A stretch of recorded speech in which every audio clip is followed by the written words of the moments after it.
মম blogs আপনাদের সবাইকে শুভেচ্ছা অভিনন্দন। এখানে কি হচ্ছে? এখানে আমাদের বারবিকিউ হচ্ছে বিফ কাবাব, যেটাকে বলে পালায় পুলিশ কাবাব হইছে না।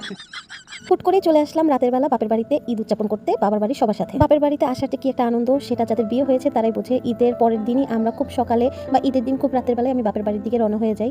এটা আমার ম্যান্ডেটরি হতেই হবে সবসময়ের জন্য। আর প্রতিবারই কোরবানির ঈদটা আমার জন্য খুবই স্পেশাল, কারণ আমার ভাইয়ের ছেলে দুইটা প্রতিবার কোরবানির ঈদে বাড়িতে বেড়াতে আসে ঈদ উদযাপন করতে। প্রথম দিকে মাছ ধরা সফল না হতে পেরে বসে দিয়ে আর কি মাছ ধরতে চাচ্ছিলাম, মাছ ধরতে না পারা সফল না হয়ে আমরা চলে আসলাম ডাব পাড়তে। ডাব আমাদের প্রতিবার ঈদ হোক কোরবানি হোক প্রতিবারই আমাদের ম্যান্ডেটরি ডাব খেতেই হবে। আমাদের ঘর বাড়ি এখন গম গম করতেছে মানুষজন দিয়ে, কারণ আমার ফুল ফ্যামিলি এখন বাড়িতে আছে। আর এদিকে কিন্তু আমি স্পেশালি আমার জন্য একটা ডাব প্রস্তুত করতেছি, কারণ আমার তো এইভাবে ডাব না খেলে মনে হয় যে ফিলই হয় না যে আমি ডাব খাচ্ছিলাম। কে কে ডাবের মধ্যে এই যে কচি জিনিসটা খাইছেন, খায়া দাঁত লাল করছেন পান খাওয়ার মতো করে, অবশ্যই কমেন্ট করে জানাবেন। আর প্রথমবার আমার ভাই নিজের হাতে ডাব কেটে খাচ্ছিল, মানে এটা জাস্ট আমার ক্যামেরায় বন্দি করতেই হইতো, কারণ ও জীবনে নিজের হাতে ডাব কেটে খায় নাই। এই প্রথমবার কিন্তু ও নিজের হাতে ডাব কেটে তারপরে সেটা খাইছে। কাটটা কেমন কাটলো ঈদের দিনগুলো অবশ্যই কমেন্ট করে জানাবেন। আজকে এই পর্যন্তই, আল্লাহ হাফেজ।